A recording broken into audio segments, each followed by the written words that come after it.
Welcome to She Built That with Julie Burt Nichols, where I interview female founders about their journeys to business success. Today, my guest is Michelle Valiukenas, a passionate advocate, writer, and nonprofit leader who founded the Colette Louise Tisdahl Foundation after the heartbreaking loss of her daughter, Colette. Drawing from personal experience and a background in law and social services, Michelle supports families facing high-risk pregnancies, NICU stays, and loss through financial assistance and advocacy. Michelle, welcome to the show. Thank you, Julie, for having me. I always love chatting with you, so I'm really excited about this. Oh, me too. And this, full disclosure, everybody, I am on the auxiliary board of the Colette Louise Tisdahl Foundation. So Michelle and I have become close through this experience. And when I met Michelle for the first time, do you remember when we met at the Glenview grind? Yeah, I do. It was two summers ago, and it was at a meetup for Glenview Northbrook professional moms in the Chicagoland area. And Michelle and I sat down next to each other, and I was like, hey, it's nice to meet you. Like, what do you do? And she's like, I own a foundation where I help parents who are suffering from miscarriage and loss and NICU time to, get some financial support. And I was like, oh my God, that's amazing. I came from a world of that. I worked for so long in parent support, and I had gone through so much of that myself with my twins and through helping so many other twin parents that I was immediately drawn to you. So, Michelle, I would love for you to take us back in time and tell us about where it all began and how you then started this foundation. Yeah, so a little over 7 years ago, so it was 7 years in May was officially 7 years. So about 7.5 years ago, I was pregnant after a long road of infertility and a miscarriage. And everything was kind of fine, right? We got past the scary first trimester and things seemed good. And we announced our pregnancy and really were making plans.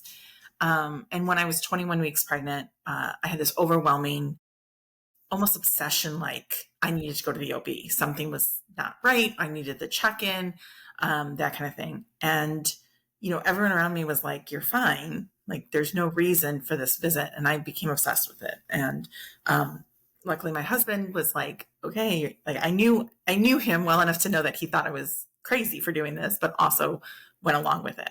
And there at that OB appointment, my blood pressure was 188 over 110. And my OB, they repeated it several times, so the first excuse was like, oh, the walk from, the waiting room to here could have like spiked it. Let's let you sit and calm down. Nothing was changing it. And so my OB said to go to labor and delivery. And the joke was kind of like, we went over thinking they're going to laugh at us because all of a sudden it's going to be fine when we get there, right? We've heard the heartbeat, we've done this. And so that was the reason for it. Wasn't the case. And my blood pressure was actually higher by the time we got to labor and delivery. And so there was all this movement, all this activity, and there was talk of admitting me, but not any like clear sign of why or what was going on. And so I really thought they talked about a 24-hour urine test. And I was like, that's what it's for. Just trying to figure that out. And so, they admitted me. I thought it'll be 24 hours. I wasn't really anticipating anything more than that. And it wasn't until after midnight that night that the OB on call finally was done and she could come in and talk to me. And she said, you're going to be here until you deliver. And so that was the evening of May 8th. My due date was September 7th. And just the idea of like, this was not planned in any form whatsoever. Right. And so it was things like, the benign that, worried about like, oh my God, we don't have a car seat. How is this going to work? Like, we should not have been top of mind. To give you an idea, if you are not a parent, typically you deliver around 40 weeks. 37 weeks is considered full term. And I believe 23 weeks is still the standard for viability. which is our hospital was 24 weeks at the time, but 24 weeks, meaning that the child can survive outside of the body at that point. And that the doctors will intervene medically. That was the biggest thing. And so, everything, right? I mean, the greatest fears, right? Am I going to survive this? Is my baby going to survive this? Down to, the kind of like now thinking back on it, the stupid things that I should not have been worried about, and everything in between. And so it became this just like, this is my new job. My new job is to cook this baby as long as possible and to do whatever I can to do that. That was really my job. And so I was in the hospital probably a day or two, and I really started thinking about that we were so blessed and privileged to be in a financial situation where I could do this. And I wasn't worried about finances, right? We could do it. And, the plan was to get me to September, and we could do that. And they had talked to us about NICU stays, and we could do that. And that was I was very conscious of the fact of like, that was a privilege that most people don't have. Real quick, just so those of you listening, NICU stands for Neonatal Intensive Care Unit. So that's where babies go when they are premature or they're medically in need. Right. And thank you for translating these things. I really appreciate it. It's okay. That. Everybody listening, if you don't know me very well, like for 8 years, I worked for basically a company that helped parents of twins to survive their pregnancies and the early weeks with twins. So I did a lot of this kind of stuff. And it's just funny when you're in that world, like those terms are just like obvious, like everybody knows them. And so I'm always like, oh, wait, but like not everybody knows them. So sorry. I just want to make sure everybody got it. No, I appreciate that.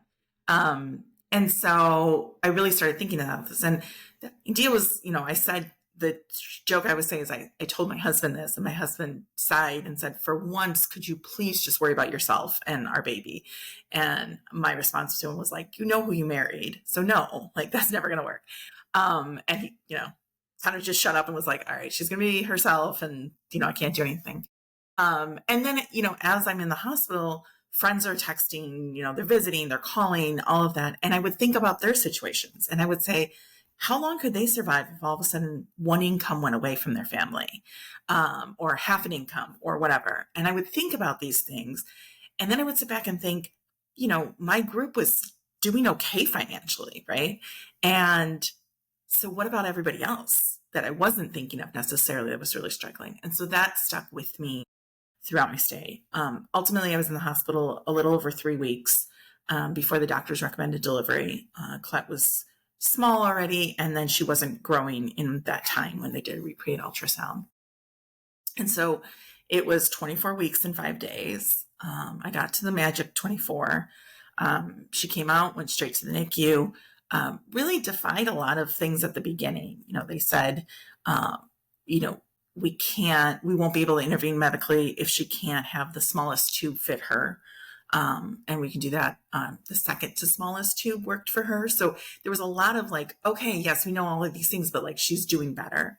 And she was in the NICU for 9 days. And, anybody who hasn't been in the NICU, my mom is a NICU mom. And so one of the things she said to me, and that has always stuck with me, and I think about this, is the whole ride is a roller coaster. And she was like, you're going to start off some days thinking your baby is like kicking ass and, doing well. And you're going to end it thinking like what happened. And she's like, in reverse. And sometimes it's going to go back and forth within the same day. I'm so sorry. Are you okay? Yeah.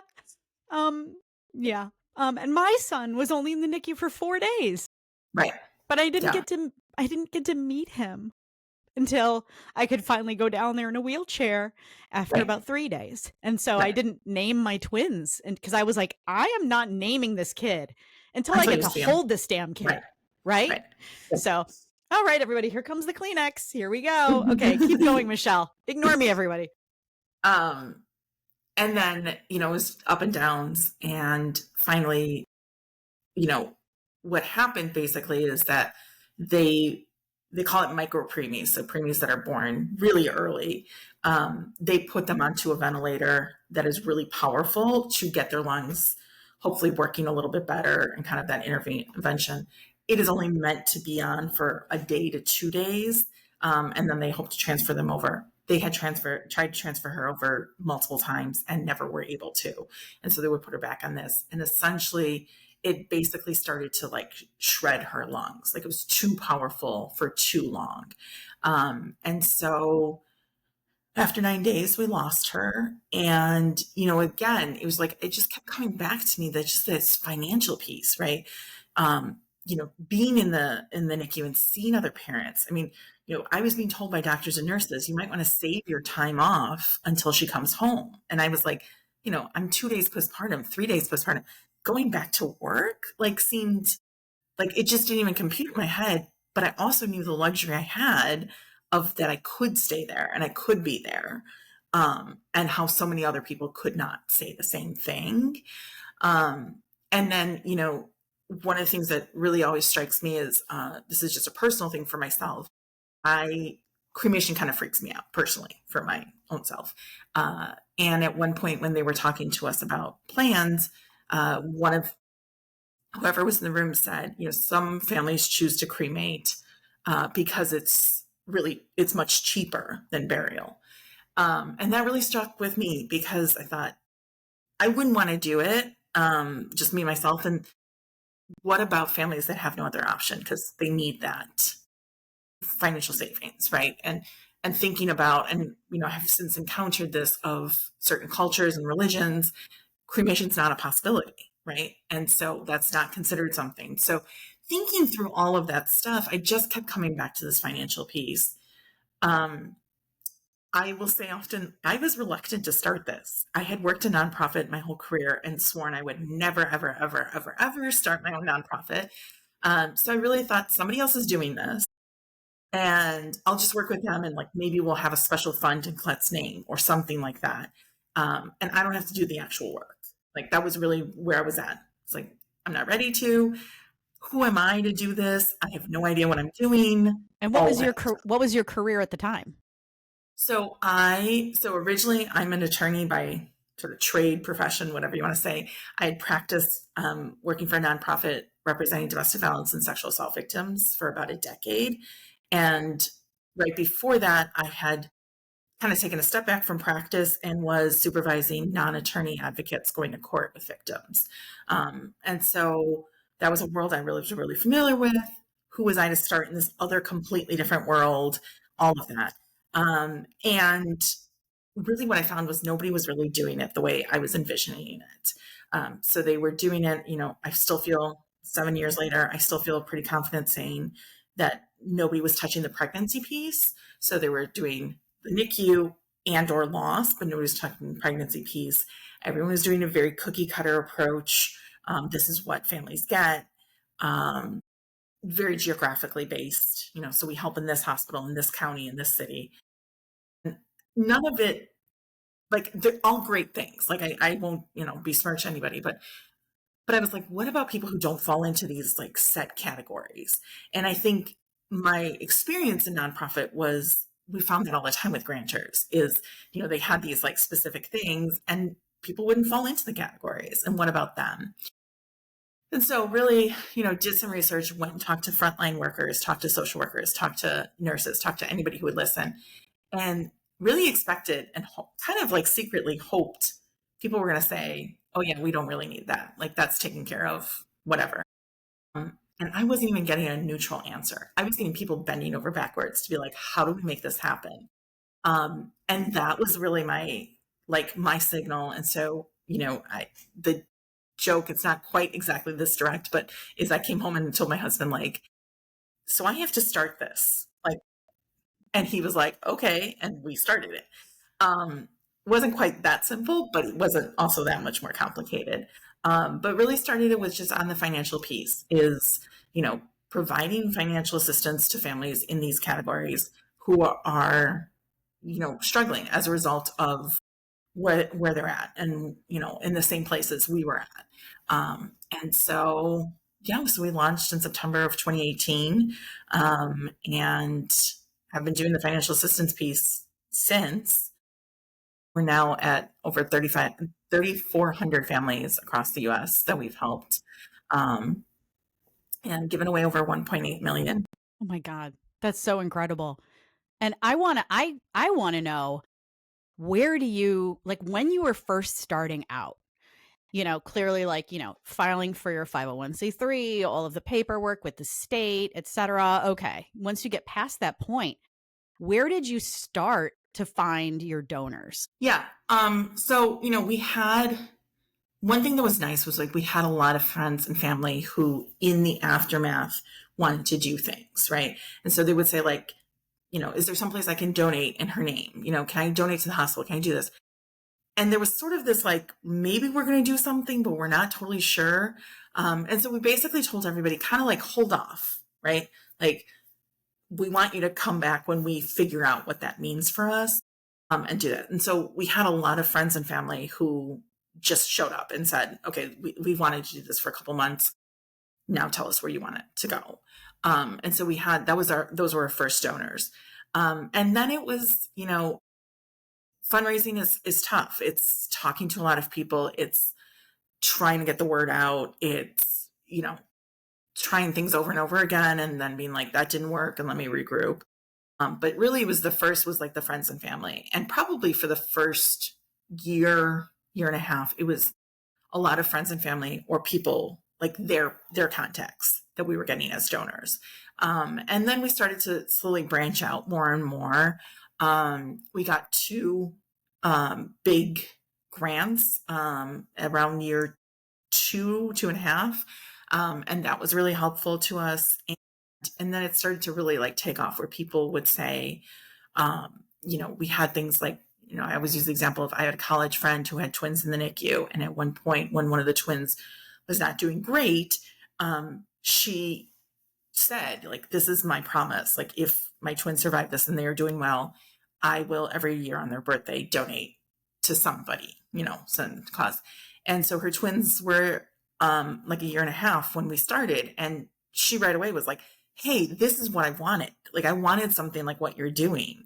And so, every year on their birthday, I know that, she gives a donation. So there was a lot of those people that we just started to meet that just wanted something to give back and to honor their experience, their child, whether their child lived or died, those kinds of things. And it was just, it's really kind of like chugging along and sort of trying to do whatever I can. Can you tell me more about how do these families who are in need find you? What's the application process like? And then what's the selection process like? How do you determine who will receive, a money, and how do they get it? Yeah. Yeah, definitely. So, I was very fortunate. We had a cheerleader at Evanston Hospital where we had delivered, who was the head of social workers, and she was phenomenal. I mean, she reviewed our applications. I don't even know how many countless times before we launched them, just really going through and saying, why are you asking this? Could you do this another way? All that. And so she was great. And her team were the first referrals we got. And then it was really,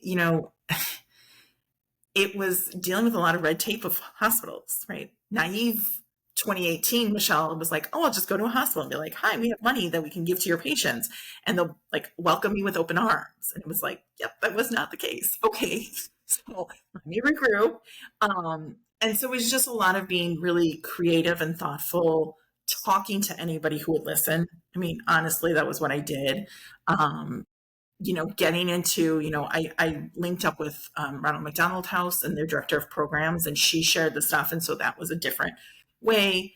I used to do a lot of this, and it's kind of actually nice to see that that's become something I don't have to do, but I would be on Facebook groups for NICU and loss, and I would just look, and if somebody said something about, that they needed financial help, I would comment and say, hey, we have this organization, whatever. And it's really nice now that we do better tracking of where people are finding us, that people will say, oh, he was in this Facebook group. And I'm like, oh, great. Like all this stuff that I did has now just self-done it, and I don't have to do that.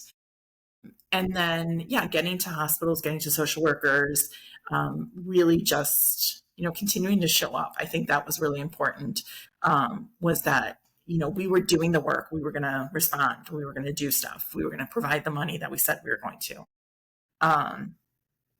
Application process is, families apply on our website.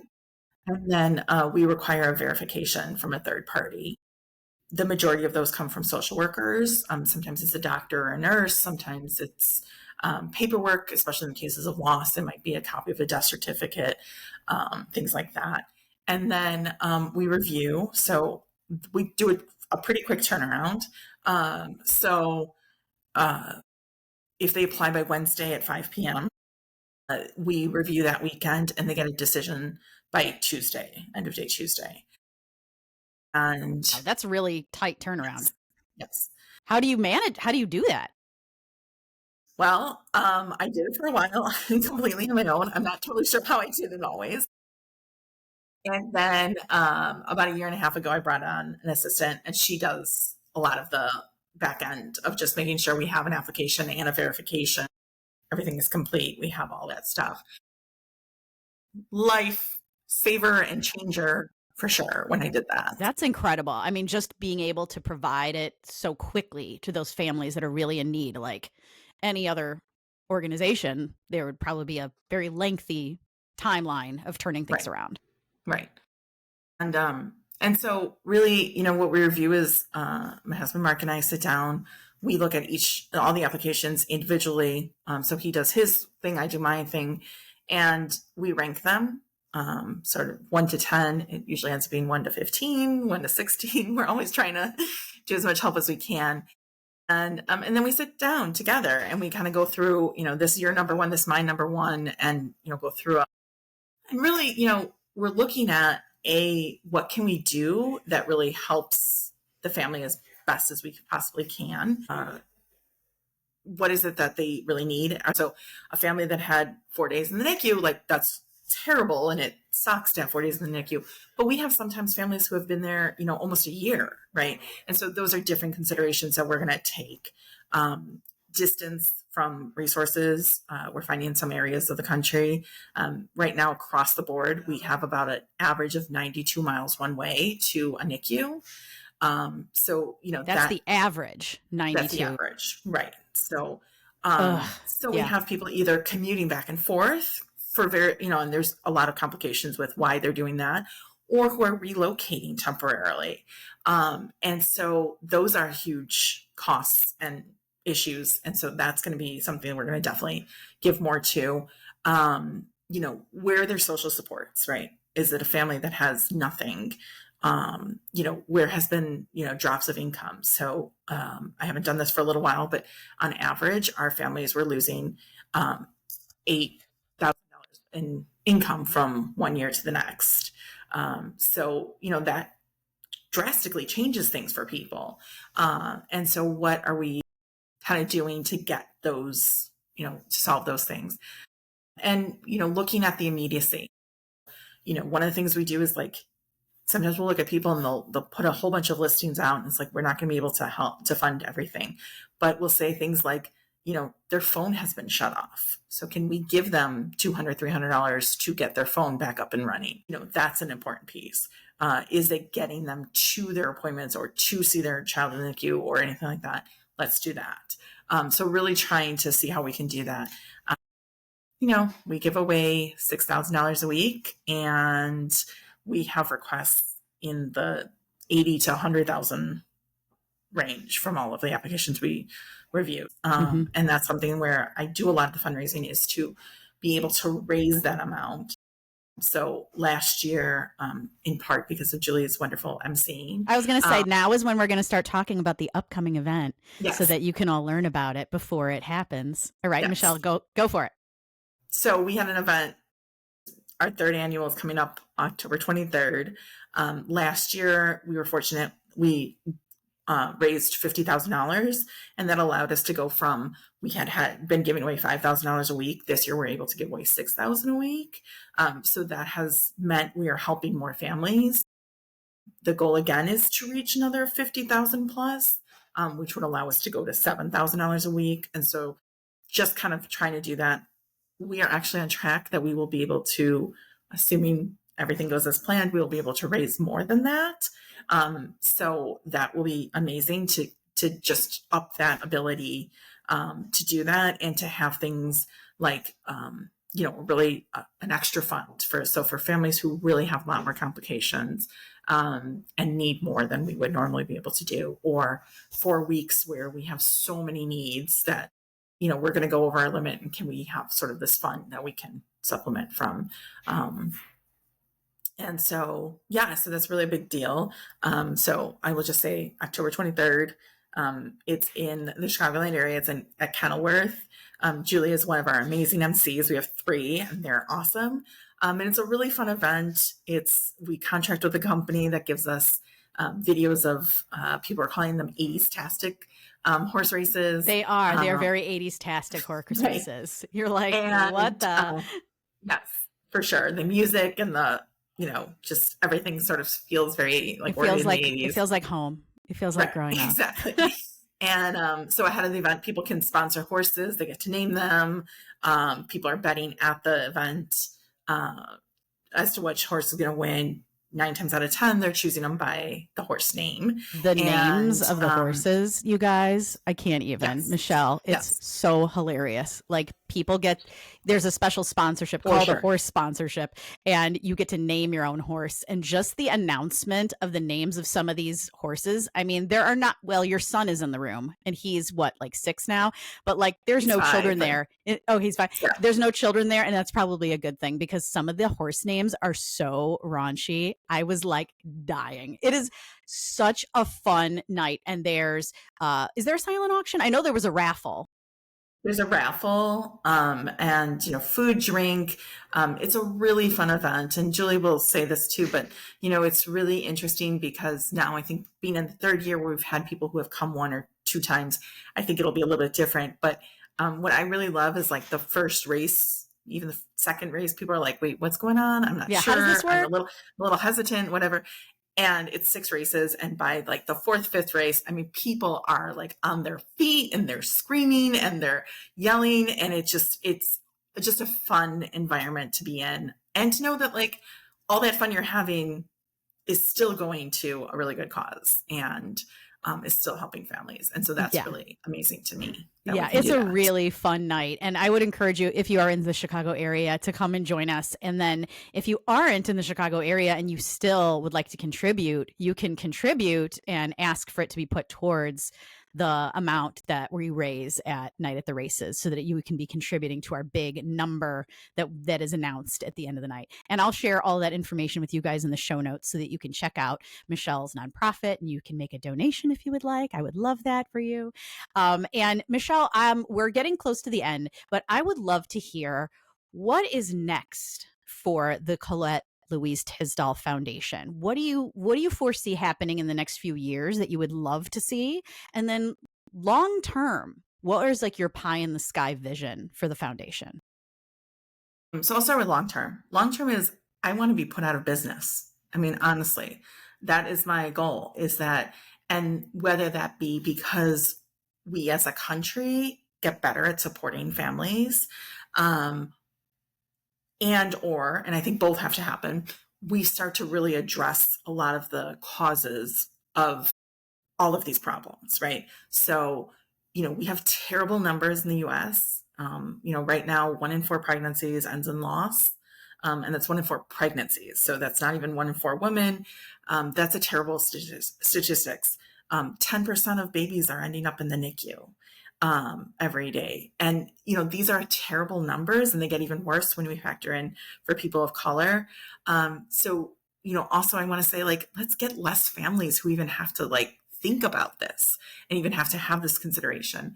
And then let's financially support them better. Right. So that's something that we do a lot of advocacy for. We need paid leave. Like it's insane that we don't have it. We need systems that support families and not work against them. So I would love to, within my lifetime, get to a point where it's like, yep, we're not needed anymore, and we can just go away or pivot to something else. So that's always my pie in the sky that I'm working towards. In the short term, I think it's a couple of things. I think one of the things that I really pride myself on is I don't shy away from this topic. And it's a topic that a lot of people do. And I was told by a lot of people, you don't talk about that anymore. And I was like, yeah, that's not going to work in my mind. Right. And so I'm a mom. I love talking about my kids, and, two of my kids are not here. And that is something that I don't see the difference in that. And so I really talk about those things. I talk about what it's like to go through infertility and IVF. And it sucks. And, so I really just don't shy away from those topics. And I think continuing to have those conversations and to remove the stigma of talking about it is going to go a long way to accomplishing those big goals, right? We're not going to get anywhere to solve the medical issues and solve what is happening with our numbers if not enough people know about that this is happening. So things like that. And then to really grow our ability to give, that's always something I want to be able to do. And to, develop strategic partnerships so that families have other resources just besides us. So, are there things that if they're going to be relocated, if they're going to have to relocate for care, are there partnerships we can have that, hotels will help, or, moving companies will help to relocate them, or whatever that looks like. And so that's another piece that I would really like to grow so that it's not all just money and based on us, but we're kind of being more strategic about like how we can help families. And I think that that's something that is a changing movement within the nonprofit world, that we're not competitors, we can be collaborators. And that's how we better help families, is doing it that way. I challenge everyone out there who's listening to think really hard about your network, the people that you know. If you have somebody close to you who is at an organization, a corporation that regularly likes to sponsor foundations like Michelle's, I would challenge you to share information about this foundation with them. We need your help spreading the word about the good that this foundation is doing.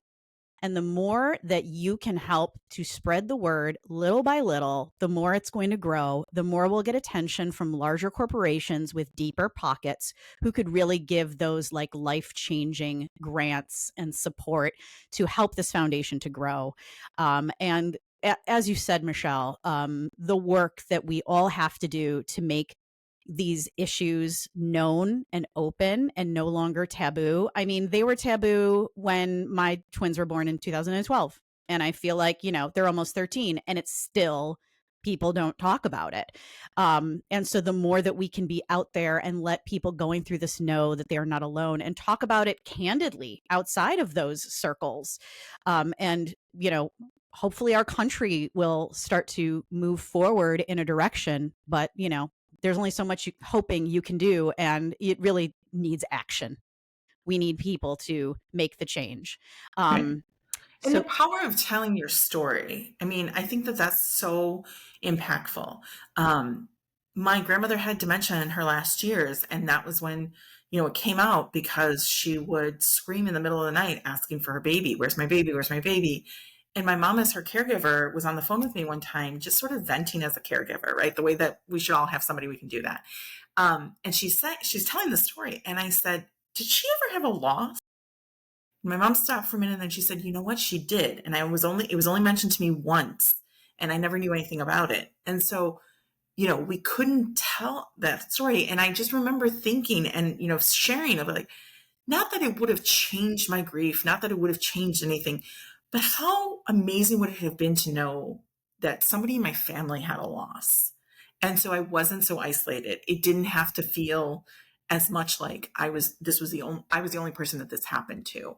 And that's the impact of stories, is we're talking about it, we're sharing, we're having those like growth opportunities, on the short, one-to-one, in small groups, but we're also having that impact of we're removing that stigma. We're saying, yeah, actually, like getting pregnant and having babies is not the picture perfect Cinderella story that we hear. There's a lot of people who are dealing with a lot to get to that. And so how are we changing that? And how are we, bringing that to the forefront? And so, and how are we changing that generational trauma that, and the one thing that I admire so much about you is that you are very candid with your 5-year-old about what has happened to his brothers and sisters who are not with us. And being open and honest about that now is opening the door for him to be candid and open about that when he becomes a father someday, if he chooses to do so. Right. And leading by that example. He has no choice. He's choosing to do so. I want grandchildren. There's no choice in that. I've seen what my parents are as grandparents. I want that. So, oh my God, that's amazing. I always feel like I have to say to my children, when you're parents, if you choose to have parents, it's not everybody's choice. It's right. okay. No, I know. I would say that too. But I'm just saying now, candidly. I'm really just trying not to jinx myself because I would also like grandchildren, but I'm like, okay, no pressure. Right. Oh my God, so hilarious. Well, Michelle, thank you so much for being here with us today and sharing your story, and your incredible work on this foundation is just amazing. And I cannot wait to see how it grows and you're able to help more and more people. And then hopefully one day, that day when you can call me and say, Julie, I'm shutting down shop because we're not needed anymore. And that day I'm going to lose my shit. I'm going to burst out into tears and we're going to go out to dinner and we're going to go set off fireworks. I don't even know what else we're going to do, but there's going to be a party, everybody, and you're all invited. Yes, all right, Michelle, thank you so much for being here. And thank you all for listening. This is She Built That podcast with Julie Burt Nichols. I am Julie Burt Nichols. My business is Julie Nichols Marketing. If you need help marketing your small business, reach out to me at julienicholsmarketing.com. That is Julie, Nichols marketing.com. And we'll see you next time.